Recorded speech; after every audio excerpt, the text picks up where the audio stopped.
2021 সালের পর থেকে অরুণাচল প্রদেশের বিস্তীর্ণ এলাকা চীন বারবার আঘাত করেছে এবং 50টিরও বেশি এরিয়া তারা তাদের সরকারি ওয়েবসাইটে ভারতের অংশকে তাদের অংশ বলে তারা তাদের মতো নাম দিয়েছে।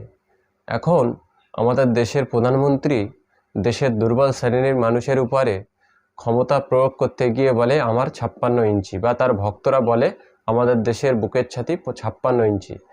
কিন্তু চীন একের পর এক ভারতীয় অংশে ঢুকে দখল করে নেওয়া এবং সেই সমস্ত দখল করে নেওয়া জায়গাগুলোর চীনা ভাষায় নাম দিয়ে তাদের এরিয়া বলে জোর করে দখল করে নেওয়ার যে পরিকল্পনা তারা করে চলেছে, সে বিষয়ে ভারত সরকারের কোনো হেলদোল নেই, বা ভারত সরকার সেখানে 56 ইঞ্চির জায়গায় 6 ইঞ্চিও দেখাতে পারছে না।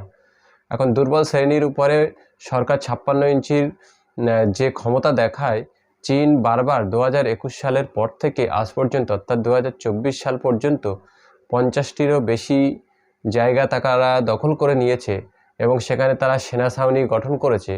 আজকে 30টি এমন জায়গার নাম তারা পরিবর্তন করেছে, যেটা নিয়ে ভারতের বিদেশ সচিব এস জয়শঙ্কর বলছে নাম পরিবর্তন করলেই সব কিছু হয়ে যায় না। চীন সরকারের এত বড় ক্ষমতা, ভারতীয় ভূখণ্ডকে তারা দখল করে নেওয়ার পরে সেই ভূখণ্ডের নাম পরিবর্তন করে দিচ্ছে এবং সেখানে চীনা সেনা অর্থাৎ লাল ফৌজ তারা ঘোরাঘুরি করছে, যেটা বারবার খবরে উঠে আসছে বা সেখানকার মানুষরা বারবার অভিযোগ করছে। এটাকে ভারতের বিদেশ সচিব বা বিদেশ মন্ত্রী বা দেশের স্বরাষ্ট্রমন্ত্রী কেউ স্বীকার করতে চায় না।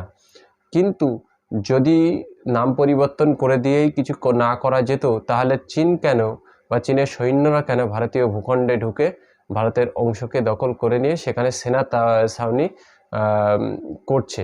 ভারত সরকার শুধুমাত্র ধর্ম, মসজিদ, মন্দির নিয়েই পড়ে আছে।